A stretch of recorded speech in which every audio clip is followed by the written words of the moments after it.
All right, if you have your Bible, open up to Mark chapter 5. Mark chapter 5. We'll be rounding out our chapter, this chapter in Mark today. If you're, again, like I said, if you're a guest here with us today, we're glad you're here.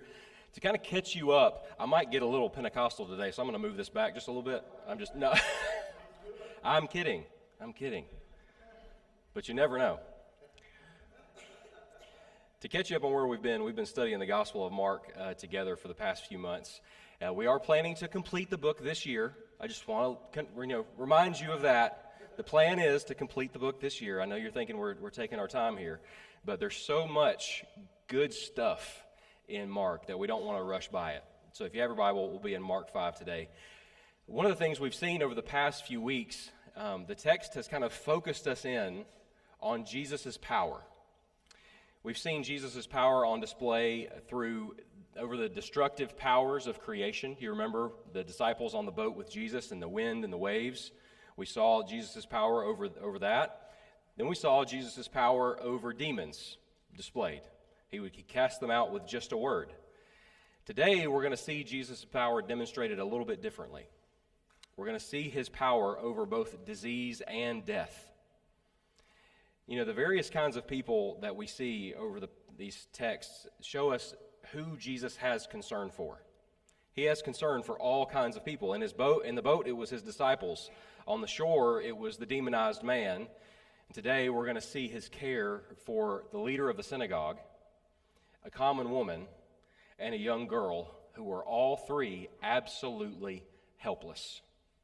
Have you ever felt that way? Absolutely helpless? Years ago, there was a 16-year-old girl who went hiking with her friends and her sister in Colorado. It was snowy and cold. They were snowboarding, skiing, I'm sure. Well, while the friends were in one location, she and her sister decided to go on a little further, to hike a little further, and to do some exploring. It's what kids do. They get a wild hair and just want to go see what's out there, right? Well, eventually, they ended up farther away from the group than they had intended to go. And due to the deep snow, they couldn't hike back in the same direction that they had come, so they had to try to find an alternate route. Now keep in mind, they're in the backcountry of Colorado. It's snowing. The snow is deep. Rather than safely finding their way back, they ended up lost in the late evening with the sun sinking down behind the mountains. No one knew where they were. They were going to try to make it through the night. They realized nobody's coming for us tonight. We're going to have to figure out how to stick it out, how to survive. So what they did was they dug a deep hole in the snow to try to keep them from the wind, because the wind chill was going to produce a negative 21-degree temperature with the wind that night. When you're soaking wet from hiking and sweaty and wet from the snow, that's not fun. Well, they made it through the night, but after about 24 hours without food or water, she said that kind of set in as they were drained from all energy. We are utterly hopeless. We're lost. No one knows where we are. So we're just going to have to wait for help to come. Maybe you haven't faced that exact scenario, but you know what it feels like in the pit of your stomach to know you're helpless. There's nothing you can do to help your situation. Unless somebody else comes through, you're stuck. Perhaps you felt helpless or hopeless in a bad relationship. Maybe you've been in a financial situation that just looked utterly hopeless. There was no way out. Maybe you've had a friend or a family member even walk away from the faith even after your best efforts to help. Maybe you felt helpless in personal struggles, maybe struggles with substances. When we're helpless, though, we have two tendencies. We either give up or we give in. But today, we need to be reminded that neither of those options is the way that we need to go. Rather than giving up or giving in, when we're helpless, we should go to Christ. We should go to Jesus. Why should we do that? This is what our text is going to show us today. We should go to Christ when we're helpless because Jesus willingly helps the helpless. Because Jesus willingly helps the helpless, we can come to him with every need that we have. So the passage that we're going to look at today is going to demonstrate this for us, and it is structured. This is going to be dangerous for me to say this early in the sermon because it might make you think about something else, but it's structured like a sandwich, okay? So I know that you're already thinking that way. What are we doing after church? If you've had that conversation already, I'm sure. But it's structured like a sandwich. You have two stories, two accounts, where one starts, then it's paused, another story begins, and then that one concludes, and now we revisit the first story with a resolution. Both stories introduce us to people in need: a father, a woman, and a young girl. And both stories focus on Jesus' ability to heal and to help, and the human response of faith.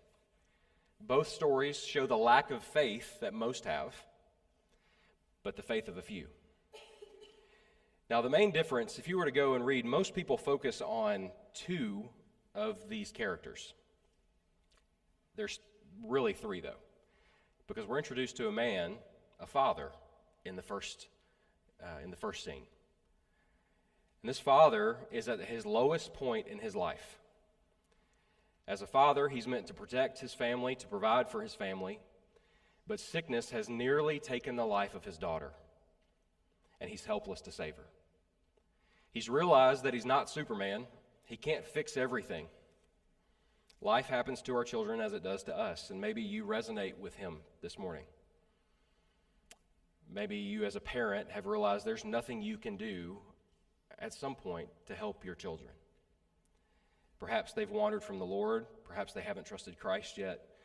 You can teach them, but you can't change their heart. You have to trust the Lord to do that. Maybe you have older children who aren't making the right decisions, and you realize you're stuck. You're helpless. But then we're introduced to a woman who is also at the lowest point in her life. Due to a physical condition, she's been forced out of her normal life, removed from contact with normal society. She's considered ceremonially unclean.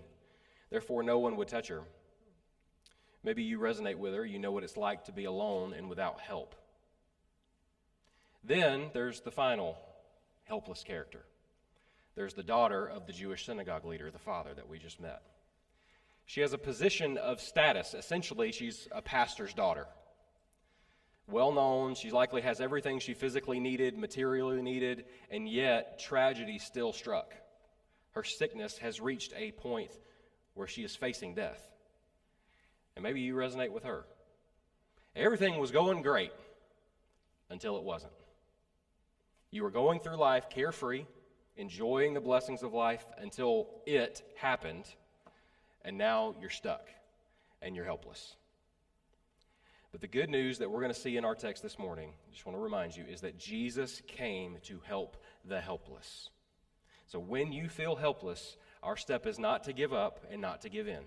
It is to go to Christ. So let's look at chapter 5 in Mark, verse 21. And when Jesus had crossed again in the boat to the other side, a great crowd gathered about him, and he was beside the sea. Then came one of the rulers of the synagogue, Jairus by name, and seeing him, he fell at his feet and implored him earnestly, saying, "My little daughter is at the point of death. Come and lay your hands on her so that she may be made well and live." And he went with him. So remember, the disciples this is a back and forth thing that's going on with the disciples. They got in the boat to cross the Sea of Galilee, and then they encountered a storm. And then the boat landed on shore, and then they encountered the maniac, demonized man. And then they got back in the boat, and then they're headed back to the other side. And I just wonder, they're thinking, what's next? Like, this hasn't gone great. This was not a fun trip. This little, powwow with my buddies didn't turn out like I thought it was going to be. So now we're headed back to the other side. If I were one of those disciples, I might just say, hey guys, I think I'm going to take the long way this time. I'll just walk and just avoid the boat altogether. But as they land on shore, there's a great crowd, and Jesus is now approached by another maniac of a man, but this time it's not a demon-possessed man. This time it is a man who is distraught because his daughter is sick and near death. It's easy to read past this quickly, but any father of a daughter can imagine what this man is going through. Imagine with me Jesus enveloped by crowds, no way to get to him. And this father is running through them like a running back on a mission, parting the crowds like the Red Sea, driven by desperation. Because for the first time, there's nothing he can do to help his daughter. Dads and daughters, there's nothing that would stand in your way if your daughter was in trouble. Not a single thing. You would break through walls to get her the help she needed, whether it's the cry of a baby girl, a phone call of a daughter off at college, one text that she's in danger, and you're already on the way.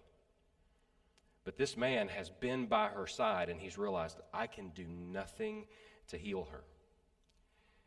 You see, but this was no ordinary father. This was no ordinary man. He was a leader of the synagogue. The text says a ruler of a synagogue. He was a man of status, a man of position in the Jewish world, perhaps a little wealthier than the normal citizen. One thing we learn, though, here is that it doesn't matter what level of society you're at. You can be one of the richest people in the world, and tragedy can still strike. You can be one of the most well-known people in the world, and you can still face disaster. And you see, the reality is that Jairus could have sent a servant to go and get Jesus. As we'll see later, there's people surrounding the house. He had servants there. He had people, professional mourners there. But no, Jairus went himself. Why? I think it's because no one could communicate the depth of the need like her dad. Yet, though he's a ruler of the synagogue, all dignity is gone, all propriety is thrown out the window. He falls to his knees before Jesus and makes a request. Now notice what he says in the text, down here in verse 23. So in seeing him, he fell at his feet and implored him earnestly, saying, My little daughter is at the point of death. Come and lay your hands on her, so that she may be made well and live. The request is for Jesus to come, to place his hands on her, to heal her, that she may be made well. There's a hope there that she may be made well. He wants him to come and to touch his daughter. The reader might even be asking the question, can somebody really be healed by Jesus just touching them?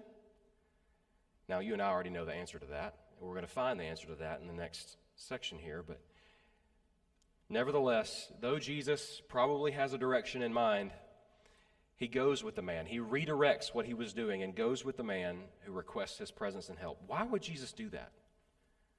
Why would Jesus stop what he's doing to answer the request of a fretting father, of a distraught dad, of a little girl? Because Jesus came to help the helpless. That's why he came. No matter your brand of desperation, whatever name you give it, no matter the caliber of your need, Jesus came to help the helpless. He came to serve and to save. Now, Jesus steps away from the crowds and goes with this man. But on the way, something happens. He encounters another helpless person. So look with me in the text at verse 24. And a great crowd followed him and thronged about him. So the crowd, in spite of probably Jairus' wishes, the crowd decides to come along too. A great crowd followed him and thronged about him. And there was a woman who had a discharge of blood for 12 years, and who had suffered much under many physicians, and had spent all that she had, and was no better, but rather grew worse. She had heard reports about Jesus, and had come up behind him in the crowd, and touched his garment. For she said, If I even touch his garments, I will be made well. And immediately the flow of blood dried up, and she felt in her body that she was healed of her disease. And Jesus, perceiving in himself that power had gone out from him, immediately turned about in the crowd and said, Who touched my garments? And his disciples said to him, You see the crowd pressing around you, and yet you say, Who touched me? Their response is kind of sarcastic. Really, Jesus? Really? Really? And he looked around to see who had done it. But the woman, knowing what had happened to her, came in fear and trembling and fell down before him and told him the whole truth. And he said to her, "Daughter, your faith has made you well. Go in peace and be healed of your disease." I want you to notice something about this woman. There's a few things that the text kind of brings forward for her. It gives you her disease. She has this discharge of blood, but also the length with which she's been dealing with it for 12 years. This is no mere recent onset of a problem. If you've had a medical condition in your life that you've dealt with for over a decade, you know how stressful it can be. Back to the doctors, back to the doctors, back to the doctors, back to the doctors. But it says something about her here, because this condition that she had in the Jewish world would have made her ceremonially, or for worship, unclean. She would have been an unclean woman. And in the culture, you didn't touch unclean people. You tended to stay away from them. But she also had some other problems. She suffered in every way, not only the pain of the problem, her ceremonial uncleanliness. Because of that, she was socially ostracized. Probably didn't have a lot of friends, people close to her. She was physically hurt, but also, look what it says in the text. It says that she had suffered much under many physicians. The doctors, who were meant to help, actually ended up hurting. And after all that, she didn't get any better. She actually got worse. And throughout the course of it, she was economically destroyed. Lost all she had. So she is at the end of her rope. This plan is her last-ditch effort. It's all she's got left. But she knows, if I can just get to Jesus, I will be made well. And she was. What's interesting, though, is in Jewish culture, if you touched an unclean person, you became unclean. But this didn't happen to Jesus. Rather than Jesus becoming unclean, his divine power and holiness and purity purified her of all impurity and infirmity. This question that he asks, who touched my garments? It kind of sounds like Jesus doesn't really know, but there's something that we cannot see in our English translations that is there in the original Greek. It's kind of like some languages like Spanish. They have masculine and feminine articles, la and el, like in Spanish. In the Greek, the who is written in the feminine. In other words, there's a masculine and a feminine who. Jesus used the feminine here. He knew there was a woman who had touched him and had been healed. But where did she come up from? She came up from behind Jesus. That's what it says. She came up from behind Jesus. So he didn't see her, but he knew it was a woman. This is divine insight on display here. But notice what happens. She's healed, and Jesus stops. He turns around and addresses her face to face. She's not seen as an inconvenience. The doctors, her family, friends maybe even see her as that. Oh, here she is again. She's not seen as an inconvenience, but Jesus addresses her with dignity, face to face. Now, why would Jesus do this? Why wouldn't Jesus just go on about his way? Oh, somebody's healed. Happens all the time. Somebody bumps into Jesus. You just wonder, do they just, their knees are better now, because they bumped into Jesus. I don't know. But as I've said during this series in the Gospel of Mark, we said it early on, we've seen people who wanted the blessings of the kingdom, but they didn't want the king. They wanted the blessings of the kingdom. They wanted to be healed. They wanted to be in the hustle and bustle of all the crowds, but they didn't really want Jesus. We're going to see that later in the gospel, as many of them reject Jesus. But Jesus won't have somebody getting the blessings of the king apart from the king himself. He turns and looks this woman in the face. The reason why Jesus came to serve, to help, to reach out, to captivate our gaze. To a woman who probably felt like an inconvenience to all of society, Jesus stopped to address her. You, in your helplessness, are not an inconvenience to Jesus. You may think, surely Jesus has bigger issues to deal with than my little problems. Surely I'm just inconveniencing God by asking again about this same thing. You may be like this woman, socially ostracized and alone. You may have suffered legitimately, in pain. And perhaps no one even knows about the damage that's been done in your life. But whatever it is, it's left you desperate and hopeless. But I want to encourage you to be like this woman, not only in her faith in going to Christ, but in spite of all the difficulty, she knew one thing.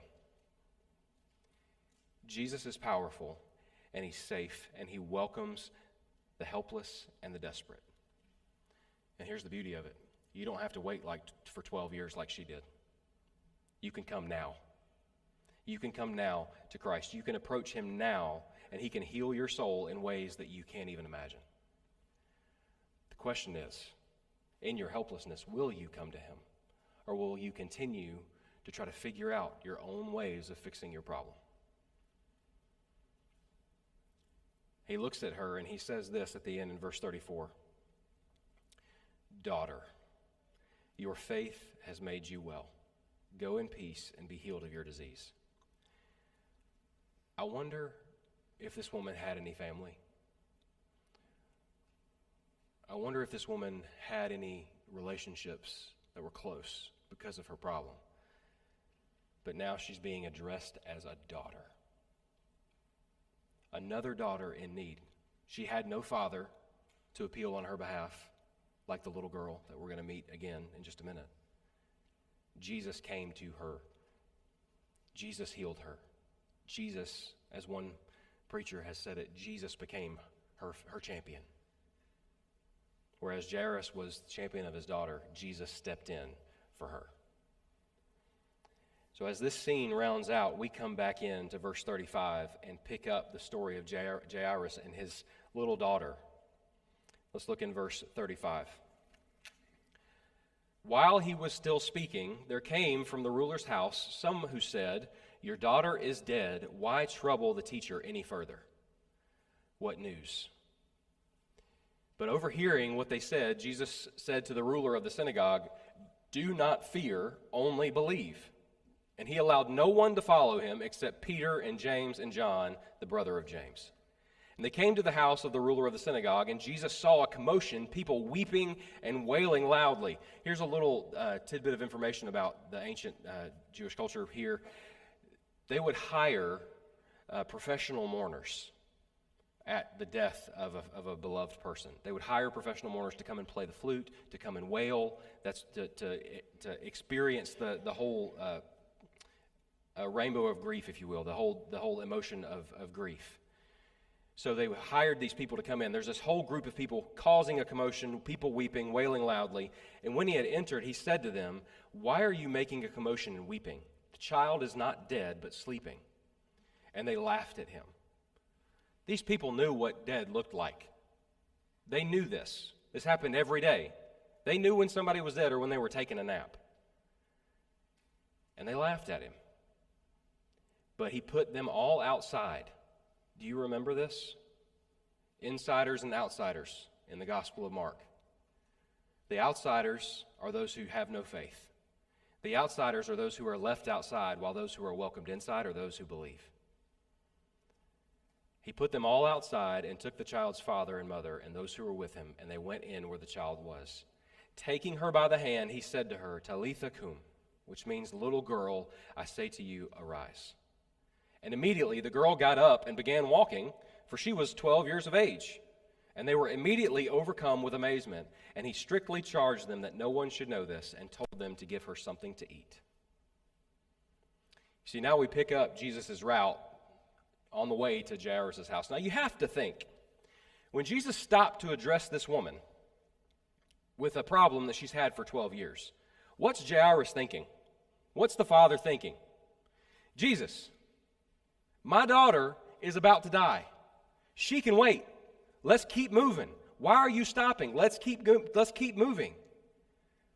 Her need isn't as great as mine. Now, on the way to the hospital, having one of our daughters, I was driving, like I should have been. And I remember thinking, because that would have been really difficult otherwise, I remember thinking on the way to the hospital, I feel like it was late at night, and I was thinking, man, I'm hungry. This is thoughts you keep in your head. You don't say this out loud on the way to the hospital. But I was thinking, man, I'm hungry. Can you imagine what it would be like if I said, hey, can we stop and get me a hamburger? We have an emergent situation here, headed to the hospital to have a baby, and I'm thinking about this hamburger. I'm thinking about my growling stomach. That's probably how this guy viewed it. Like, we have death on the line here, and you're stopping for this woman. She's going to be okay. You can come back. But here's the truth. Jesus has all the time in the world and all the power necessary for any need at any time. He has all the time in the world and all the power necessary for any need at any time. He's not too busy with more serious concerns to address yours. Now, I want you to imagine what he's feeling in this moment. Your daughter's dying. You're trying to part the crowds to get to Jesus. You finally find him. You get him. In his mind, it's imperative that you get Jesus there before she dies. Why? What is death? That's it. That's it. But beyond death, there's no help. There's no hope. Death is it. People have seen that Jesus has healed people who are still living, but no one's really seen anybody get up from the dead.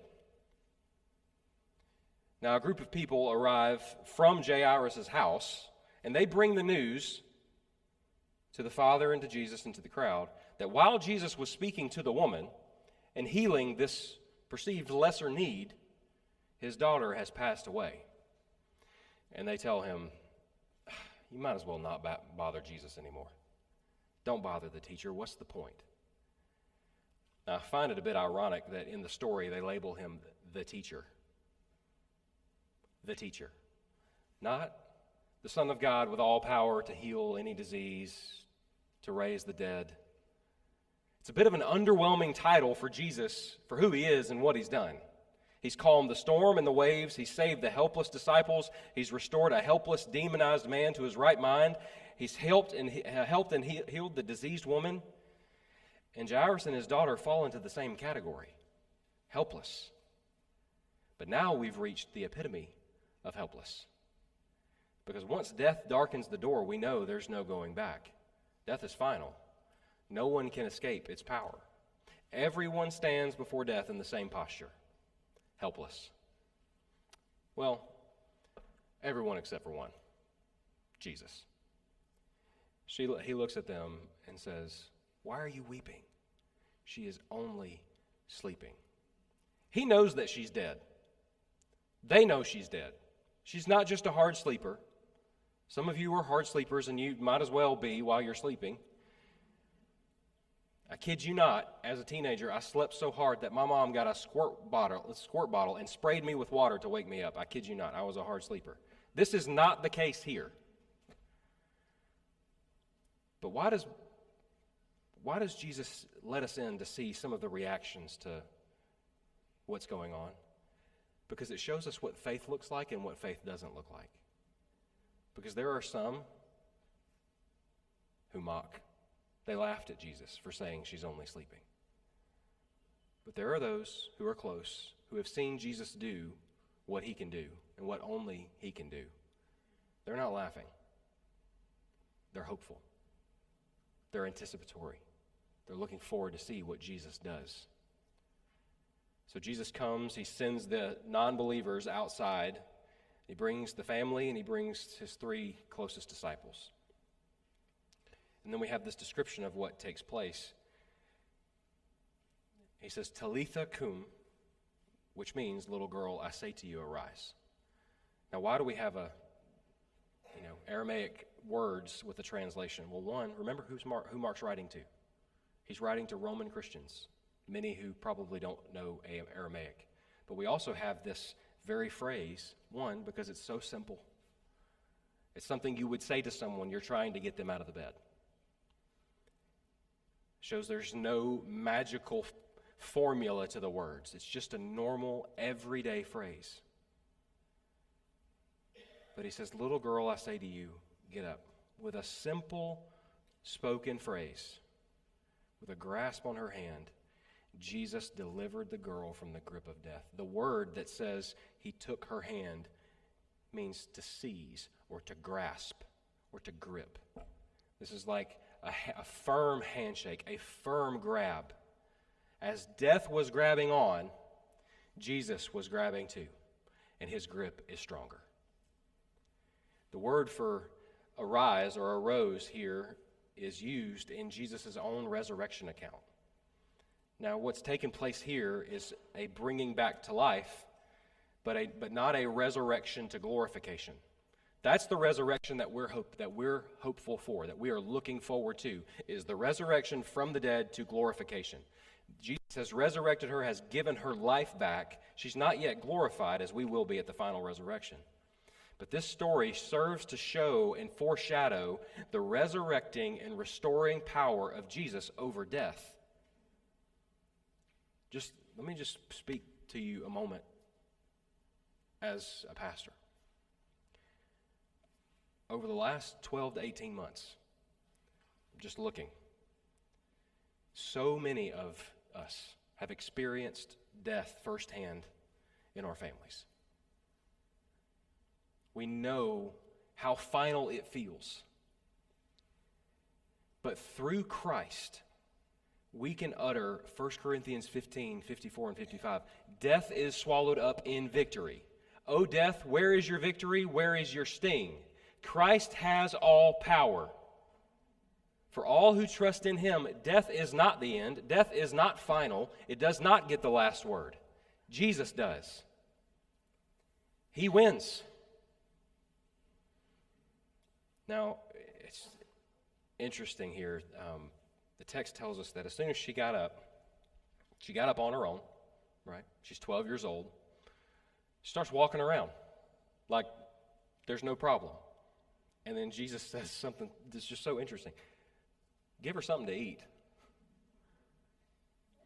If I was just laying there for a while, you woke up, yeah, I'd be hungry too. But Jesus cares about the most small details of life.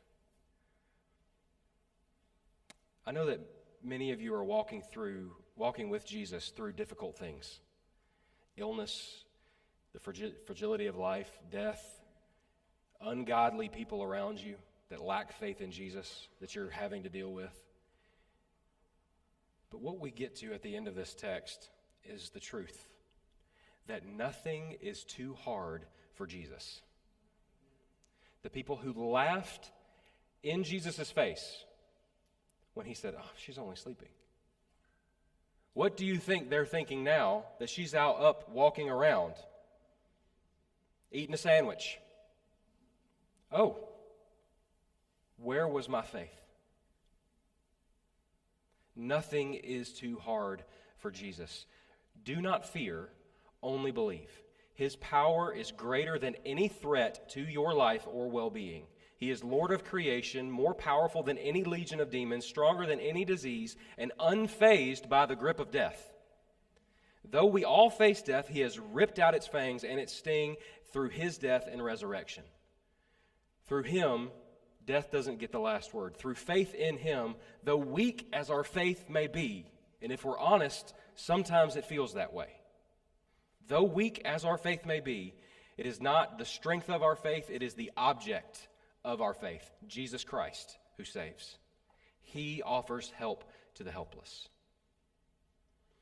Jesus came to help the helpless, so we can come to him with our every need.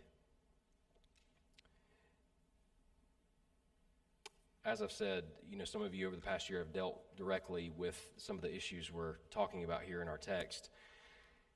And all of us will have to face this personally. Every one of us will have to face death. How do we respond in hope? 1 Thessalonians 4:13 and following gives us this idea that we grieve because we recognize that this is sad. This is not how things were meant to be. But we don't grieve like people without hope. We don't grieve like people without hope. We grieve as people who know the end of the story. We grieve as people with a Savior who has a grip stronger than death, who has a power greater than disease. We grieve with hope because we have the help of the Son of God who comes to help the helpless. So the question all of us must grapple with is when you're helpless. Not if, but when. You may say, I'm good, man. I'm good, bro. When you're helpless, where will you go? What will you turn to? Because some of us, in our helplessness, attempt to assert ourselves and to try to gain control over what is spinning out of control. Oh, if I can just get everything lined up just right, if I can get everything the way I want it to be, then I can just control the whole situation and it'll do what I want it to do. We turn to control. We may turn to things that will just distract us from the pain for a little while, but really only temporarily.